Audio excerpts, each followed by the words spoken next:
Welcome back to the Dershow. Apologize for my cold. It's not COVID. I've been tested for it, but it's a bad cold, so I may have some trouble sustaining my voice for a half an hour, but I'll try my best with the help of a little tea and some cough medicine. Tonight is the fourth night of Hanukkah, the holiday of lights. The story of Hanukkah, there are a lot of stories, but the main story is that the oppressors of the Jews had destroyed the Holy Temple and had left only enough oil for the menorah to light one night. And the miracle of Hanukkah is that the menorah lit for 8 nights. And so what we do is every night we light a new candle until we reach the eight. So I'm going to say the blessing. This is a kippah from my wife and my wedding in August 24th, 1986. So it has some meaning for me. Baruch atah Adonai Eloheinu melech olam asher kitshanu b'mitzvotav v'tzivanu lahadlik ner shel Chanukah. Baruch atah Adonai Eloheinu melech olam she'asa nisim lavoteinu bayomim hahem b'hazman hazeh.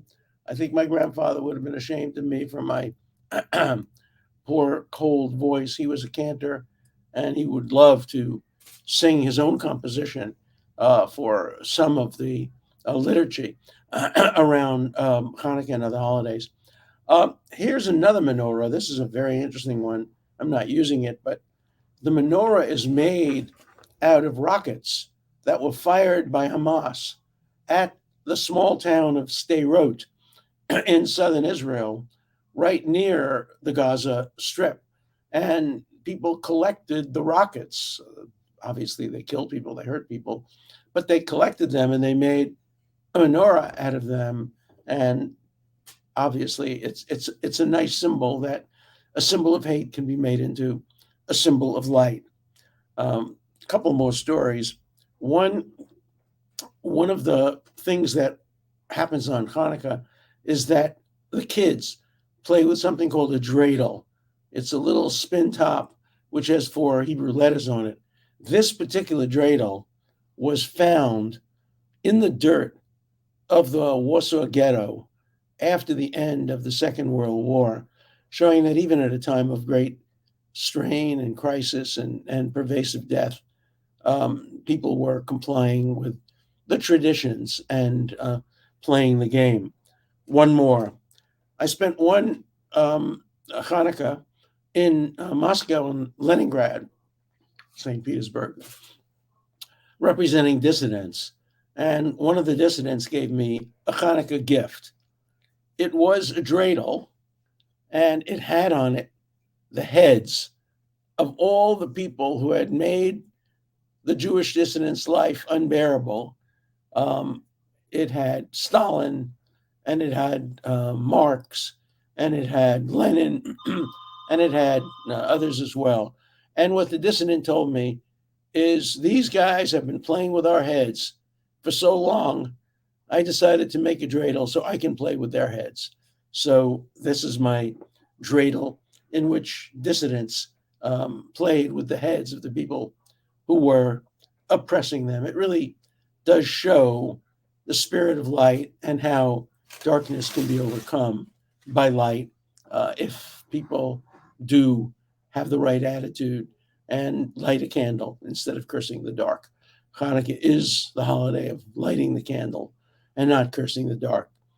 It's certainly appropriate sometimes to curse the dark when the dark is doing some of the things that have been done to human beings over the years. But lighting a candle is a more positive act. So let's turn to today's subject, unrelated to Hanukkah. I couldn't even think of a connection. The House dominated Ways and Committee dominated by Democrats has published Donald Trump's tax returns. Um, that resulted from a Supreme Court decision, a 9-0 Supreme Court decision, in which the Supreme Court basically said that Congress had a legitimate legislative function in subpoenaing the tax records of Donald Trump. If you believe that, there's a bridge out my window that I'll sell you really cheap. I don't think anybody believes that the House Ways and Means Committee subpoenaed and got Donald Trump's tax returns for any legitimate legislative purpose. Obviously, they got it to look at the returns, to embarrass him, perhaps to find that he did something wrong if he did. And the legislative purpose was just a cover, and obviously a cover. And I'm amazed the Supreme Court 9-0 fell for it. You know, I've criticized 9-0 Supreme Court decisions before. When Bill Clinton was being investigated, the court ordered that he sit for a multi-day deposition while he was trying to run the country. And he challenged that. And the Supreme Court 9-0 ruled that the president of the United States in a civil case had to sit for a multi-day deposition instead of doing the country's business. That was just dead wrong. And I think a lot of people now realize that was wrong. I suspect that a lot of people will come to realize that the 9-0 Supreme Court decision allowing the House Ways and Means Committee to subpoena records of Donald Trump tax returns from the IRS, I think they'll realize that was a terrible mistake. It may take the Republicans doing the same thing to the Democrats, and they will. What's going to stop a Democratic-controlled House Ways and Means Committee of subpoenaing the tax returns of Hunter Biden, saying, no, we're not interested in voyeuristically looking at the tax returns to see if he's done anything wrong. No, we're only interested in achieving a legislative purpose, a legitimate, broad legislative purpose. That's such total nonsense. And the best proof that it was nonsense is if you have a legislative purpose in studying the tax returns, well, study them. What's the legislative purpose in making them public? What's the legislative purpose in having everybody peek into Donald Trump's tax returns? We're all voyeurists. We all want to know how much did he pay, if anything. We know he paid very little compared to the rest of us. And that's, legitimate for us to know, but not under the pretext that was used by the House Ways and Means Committee. They said, no, that wasn't the reason in order to look at Donald Trump's tax returns. And it couldn't be, because under our system of separation of powers, tax returns is an executive function, not a legislative function. And the Bill of Attainder Clause prohibits Congress essentially from making decisions about individual particular people.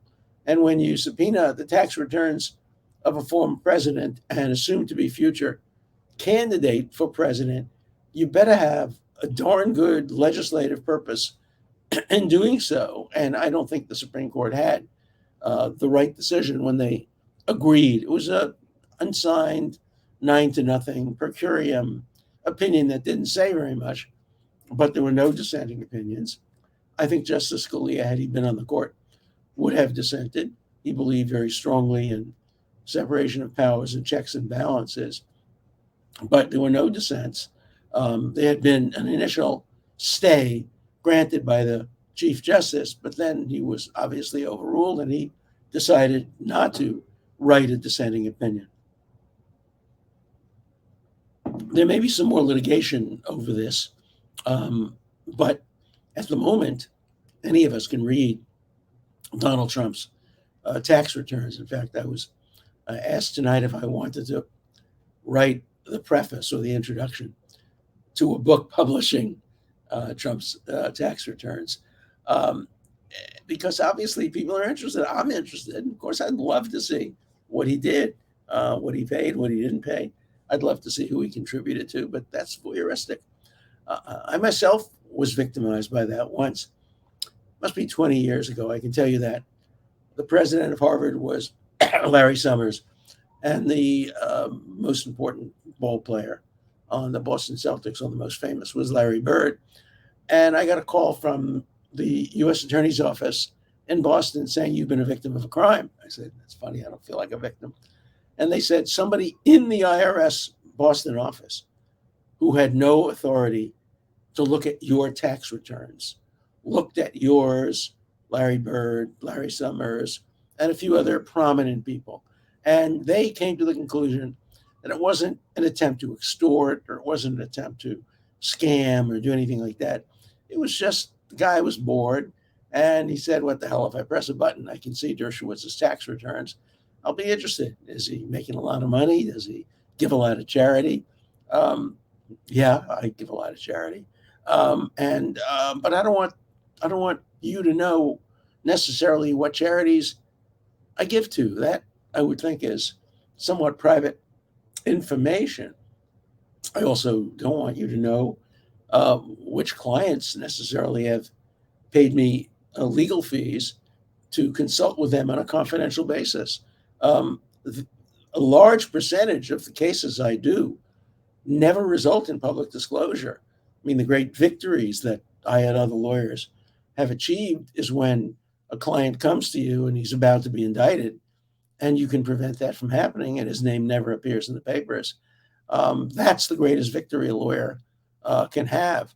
But if my tax returns indicate that I got a $25,000 legal fee from so and so, a prominent guy, it's going to lead the media to investigate and see what was this guy? Why is he hiring Alan Dershowitz? He hired Alan Dershowitz. He must have done something wrong. That's obviously the way the media will look at it. Not always, as you know, I've represented dissidents. I've represented human rights activists. I've represented people who've been denied their First Amendment rights, but I've also obviously represented people charged with crime, some of whom have been guilty. So the fear that I have is, Donald Trump ran for president. He should have disclosed the tax returns. He had the right not to. At least he used to have the right not to. Now apparently he doesn't have that right. But I don't think it's a big deal that a man who's running for president again should have his tax returns vetted by the public. What I am very much afraid of is the presidential effect this will have on your tax returns, on your uncle's tax returns, on your children's tax returns, on my tax returns. And it's so easy now to get a congressional committee just to subpoena them. All I have to do is say the magic words, legitimate legislative purpose. And then the court laughs. Ha, ha, ha, we know it's not a legitimate legislative purpose. We know it's designed only to embarrass and give political advantage to one side over the other. But we're not going to say that. We're going to act as if the legislature really has a legitimate purpose. And so we're going to give the tax returns to the committee. And then as soon as that was done, I predicted, I think on this show, but I certainly predicted on other shows that the tax returns would be leaked by members of the committee. Well, it was worse than leak. They just published them. They just gave them to every newspaper and media outlet in the country. And it's demonstrates to me without a doubt that Congress did not have a legitimate legislative purpose. Their only purpose was to make sure that the voting public saw Trump's tax returns and perhaps got mad at him because he didn't pay taxes. Now, there are a lot of different ways of not paying taxes. There's tax evasion and there's tax avoidance. Good lawyers specialize in reducing the amount of tax that people pay. If you don't like that, change the law. The law gives particularly real estate developers tremendous advantage and allows them to deduct depreciation and other things, which result in many, many wealthy real estate people, not only Donald Trump, but if you looked at all the tax returns of the prominent real estate moguls in New York, you will find a lot of them don't pay a lot of taxes. I mean, I'm in favor of a minimum tax that every taxpayer should have to pay at the very least a certain percentage, 10%, 15%, 20% of what they really earned or what they really have without the kind of finagling about depreciations and all of that. But that's not the law. And you can criticize Trump for taking all the deductions that are available to him. Um, Maybe everybody should be charitable and pay more taxes than they're obliged to, but that's not the law. And so um, I have seen so far no indication that Trump and his accountants and his lawyers violated tax laws.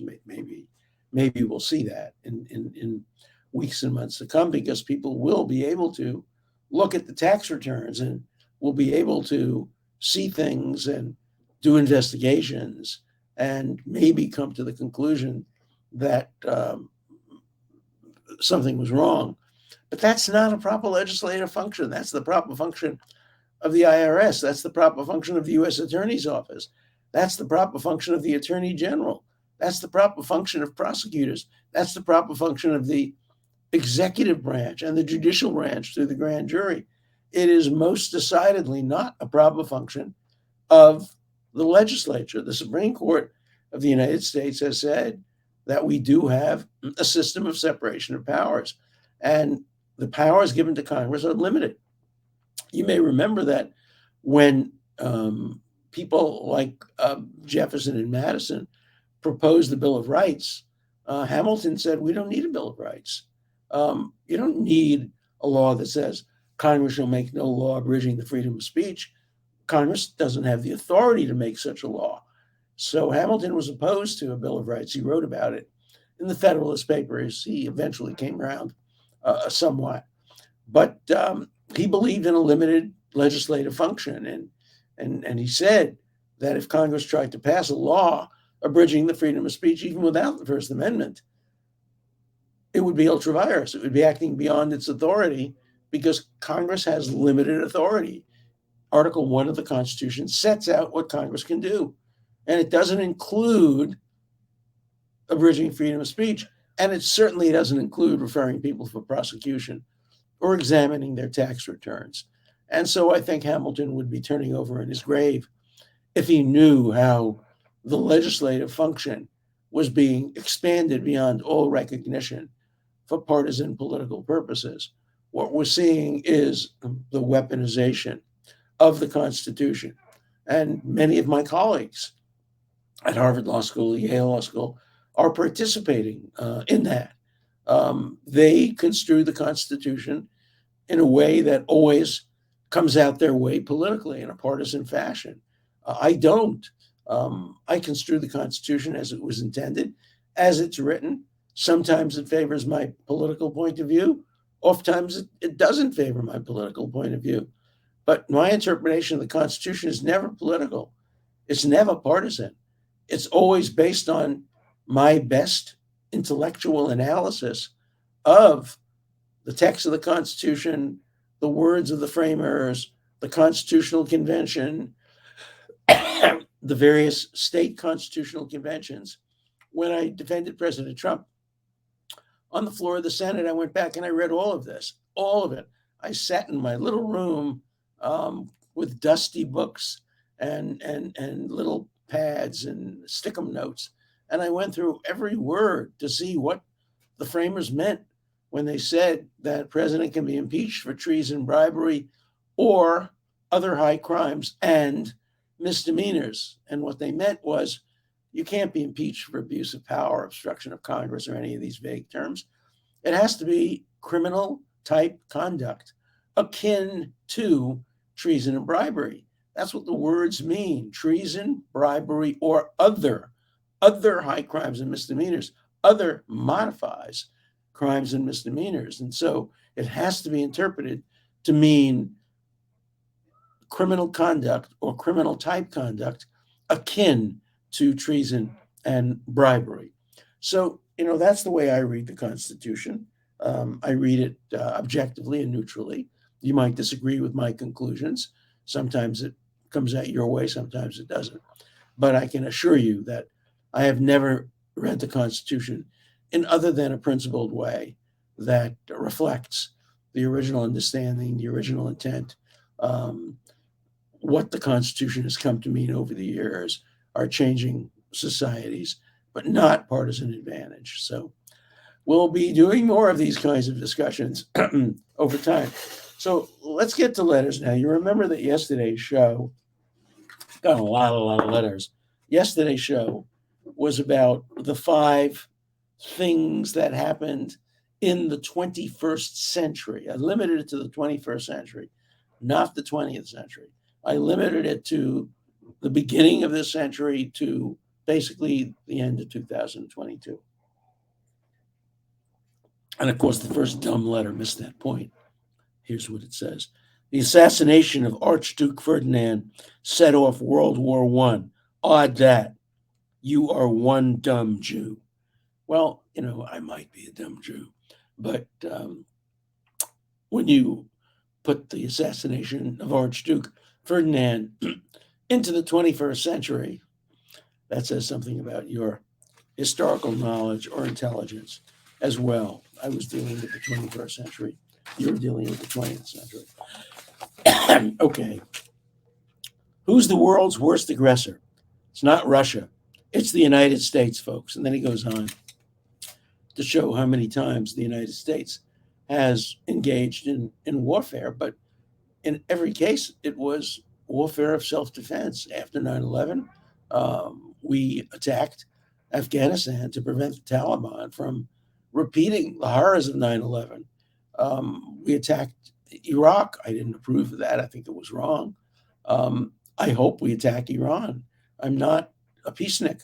A good war is better than a bad peace. And if Iran were ever to develop nuclear weapons, it would be the end of any kind of stability in the Middle East. So, yeah, the United States has engaged in aggression. So have Great Britain and many other countries. But I don't think you can compare any of those aggressions with what the Russians have been doing in Ukraine.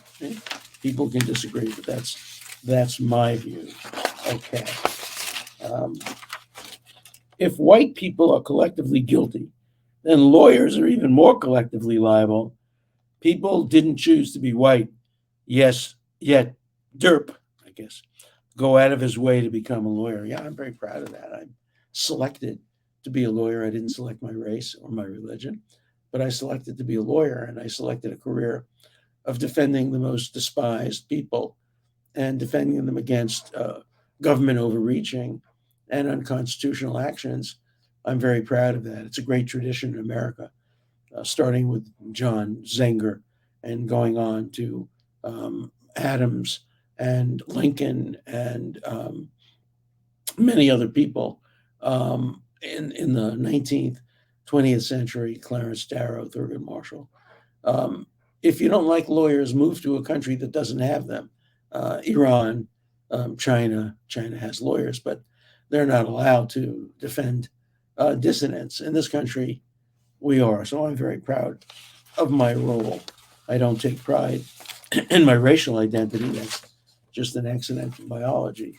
But I take great pride in my decision to become a lawyer, an aggressive lawyer, and one who has successfully defended many falsely accused people, along with some truthfully accused people. That's the price we pay for having a system of law.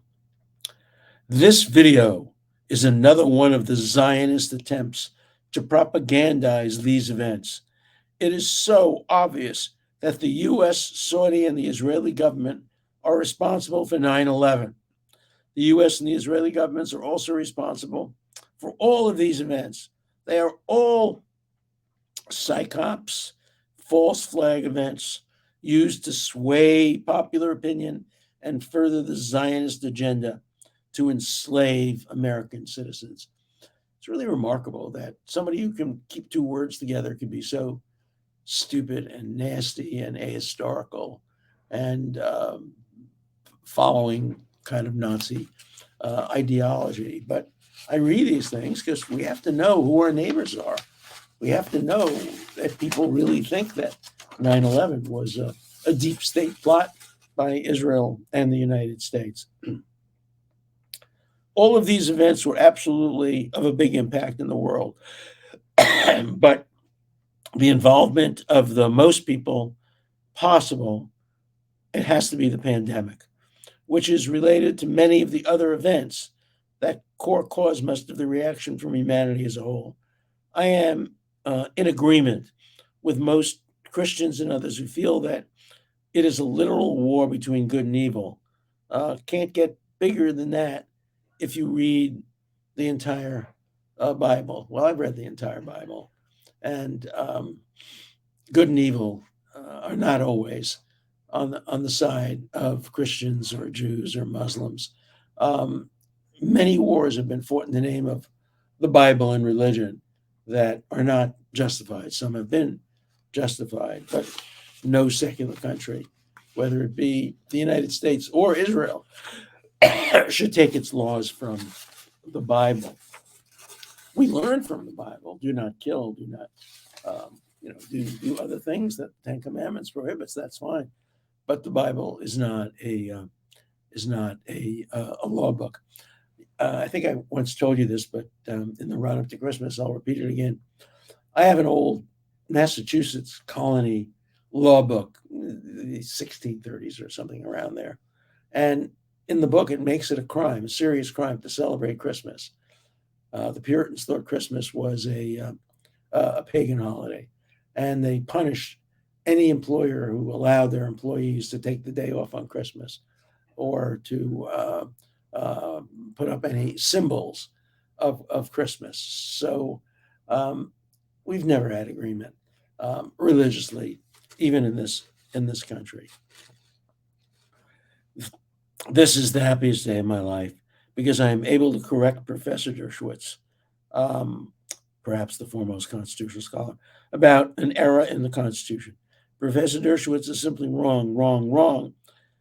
He says that the Constitution is a racist document. That is completely false. The fact that the Constitution makes no reference whatsoever to race, it makes a distinction between free and not free individuals, but there is no reference whatever to the race of these individuals. I fear that it is the service of political correctness. Professor Dershowitz is misrepresenting what the Constitution says. A sad day for America. No, I'm not. If you go back to the constitutional conventions, you see that race played a very important role, that there was a direct correlation between free and race, not a 100% correlation.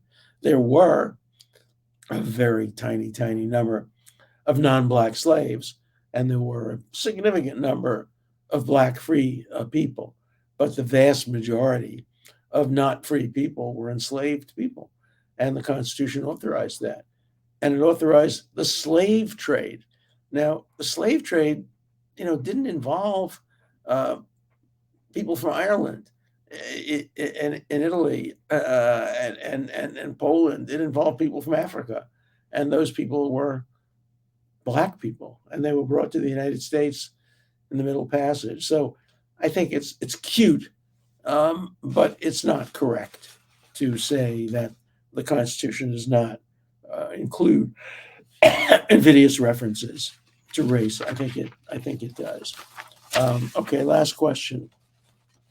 Reason that the killing of George Floyd was so impactful is because we all saw a white man kneeling on the neck of a Black man, a graphic reminder of the horrible history of slavery and something we are ashamed of and want to forget. And that is why meritocracy sometimes takes a second seat to identity, culture, or race in the way we make up for injustice in our history. Hard to say if it's right or wrong. That's a very thoughtful letter. I agree with it. I don't think it's all right or all wrong. I think identity politics has costs, but I think recognizing the relevance of race in American history is an important part of our reckoning with a history of racism, a history of slavery, and a history of mistreatment of African American people by whites, including especially white law enforcement officials over the years. Now, Blacks were not the only people, they were the primary people. Leo Frank was lynched by an all white mob in Marietta, Georgia, after being convicted of a crime he was totally innocent of. He was white, Jewish, and there have been other lynchings, but not very many. Lynchings have been primarily a function of racism against Black people. All right, you can send me more information about the big five, and what you think. And in the meantime, Merry Christmas. I probably won't see you until after Christmas. Merry Christmas, Happy Hanukkah, and may it be a season of joy and light for everyone. See you next week.